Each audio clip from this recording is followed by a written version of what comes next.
Hey guys, this is Captain OCD back for episode 7 of Let's Play Diablo 2 Hardcore.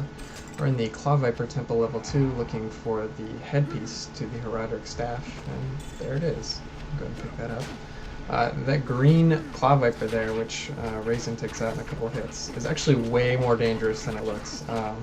It's extra fast and lightning enchanted, on top of being a Claw Viper, which are dangerous with no mods on them. In later difficulties, he's definitely something to look out for, if not on normal too. Alright, and now that you have the Amulet of the Viper, you can combine it with your Staff of Kings to get the Herodic Staff, which is the key to get into the last area of the act. And once you've gotten that cleared up, talk to Jaren and he'll let you into his palace. I love this place. It's got probably my favorite track in Diablo 2. Unfortunately, I can't have the music on for recording because when I speed it up, it just sounds silly. The layout of the palace is always the same, more or less anyway. Where the entrances and exits are to the next area down, where the waypoint is always the same.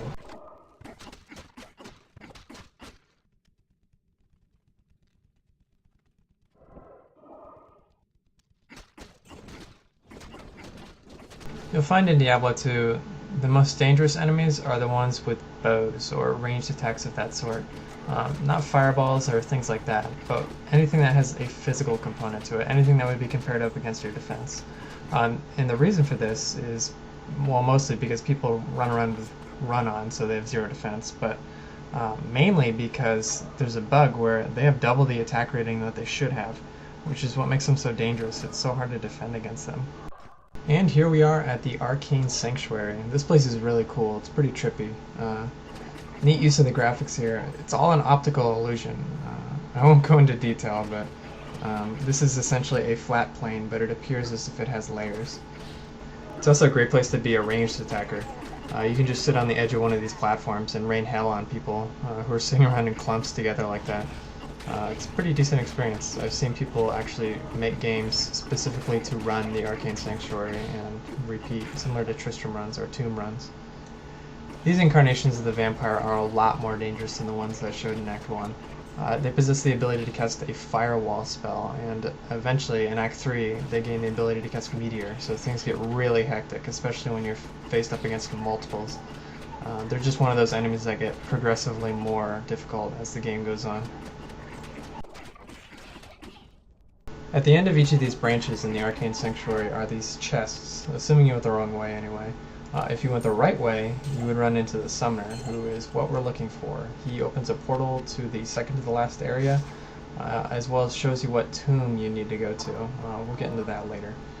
In typical Diablo style, I check every branch except the one I was supposed to go in. Here's an example of groups of vampires being really annoying. It's very lucky that I have max fire resistance.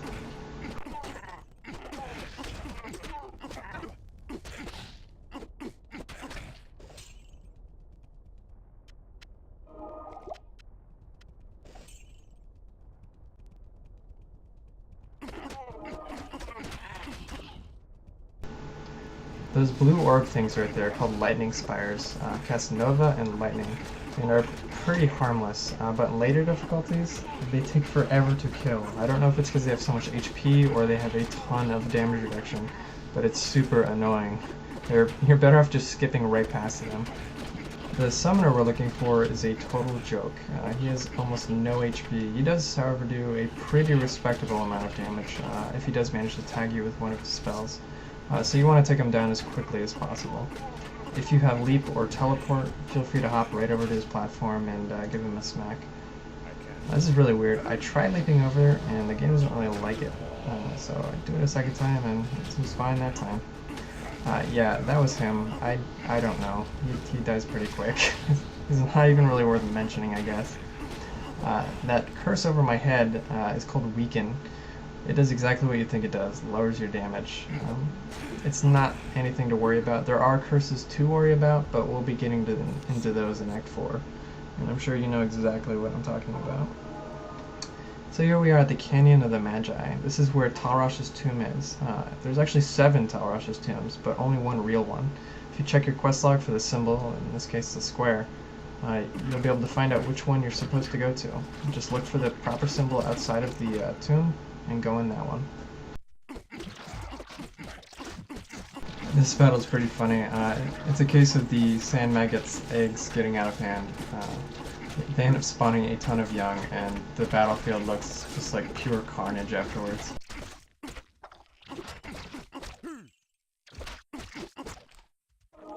On the outside of all of these tombs is a obelisk with a symbol on it. We're looking for the tomb with the square symbol. Right there's the circle, and here's the crescent. And right up here is the square, so this is where we need to go. The tombs themselves are only one level, but they're quite large. And as usual, I end up searching the entire area before I find out where we need to go.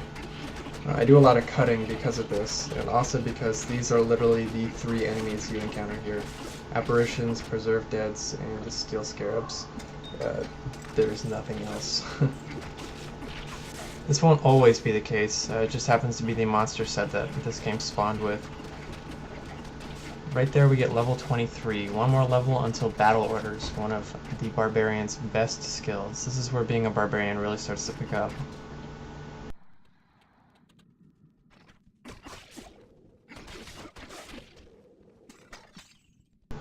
This amulet I get out of the sarcophagus ends up being really nice. You'll be able to see it in the next video when I show off my equipment. Once you get to this weird elbow of a hallway, you know you're getting close to the staff room, and beyond this room is the act boss, Duriel.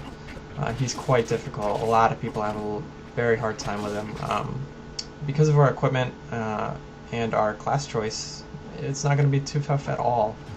We can literally stand toe-to-toe with him. You'll be able to see how awesome a barbarian is when equipped properly, taking this guy on.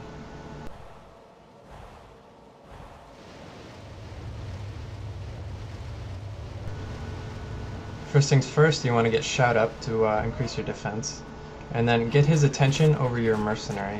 You don't want your mercenary going down, it'll make this fight go a lot faster.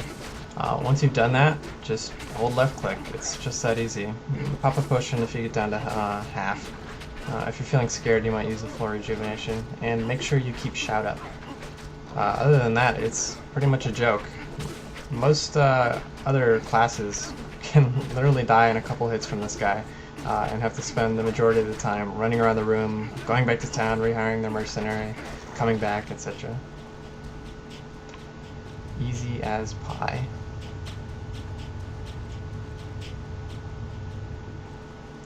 No uniques or set, but those gloves you'll see in the next video are amazing. Honestly I've never seen gloves like this drop off Duriel. They end up being really nice. There's Tyrael looking like a boss. Go back to town. If you talk to Jaren, he'll give you permission to leave the town or something of that nature. And then you talk to Mashif, who's by the dockside, and you'll be able to head to Act 3. So that'll do it for Episode 7 of Let's Play Diablo 2 Hardcore. If you have any questions or advice, just leave it in the comment box below. Thanks for watching, see you next time in Act 3.